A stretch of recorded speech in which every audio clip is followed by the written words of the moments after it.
तर बीडमधून एक मोठी बातमी समोर येते। बीडमधील मनीषा बिडवे हत्या प्रकरणी पोलिसांना मोठा पुरावा सापडलाय। मनीषा बिडवेचा मोबाईल पोलिसांच्या हाती लागलाय। हा मोबाईल फोन आरोपी रामेश्वर भोसलेंच्या घरी सापडलाय। मोबाईल सापडल्याने महिला कोणाच्या संपर्कात होती हे आता लवकरच उघड होणार आहे। तर महिला संतोष देशमुख हत्या प्रकरणातील आरोपीच्या संपर्कात होती का याचाही पोलीस शोध घेणार आहेत। तसेच पोलीस आरोपींना घेऊन बीड जिल्ह्यातील केज तालुक्यातील उमरा गावात दाखल झालेत।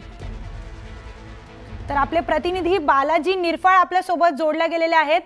बालाजी, काय अधिकची माहिती आहे या संदर्भात? कारण की मनीषा बिडवे हत्या प्रकरण अतिशय चर्चेत होतं आणि बीड जिल्ह्यात अनेक अशा घटना घडतायत। तर नेमका काय यातून काय पुढे समोर येईल? कारण की आरोपीचा आता फोन सुद्धा मनीषा बिडवेचा फोन सुद्धा आता मिळालाय।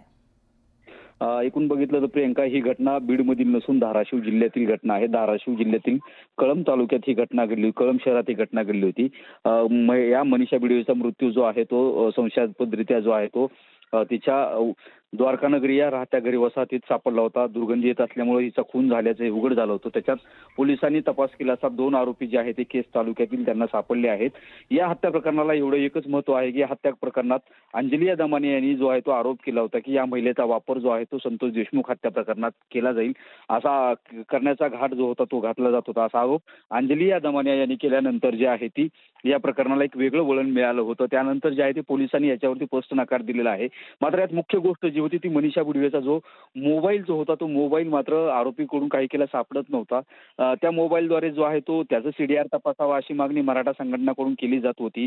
मात्र आता जो आहे तो आज मोबाईल जो आहे तो मनीषा बिडवेचा पोलिसांच्या हाती लागलेला आहे। तो आरोपीनं मोबाईल जो आहे तो त्याच्या केज मधील उमरा गावी मोबाईल लपवला होता। मात्र त्यानं पोलिसांना सांगितलं की तो मोबाईल विकलाय।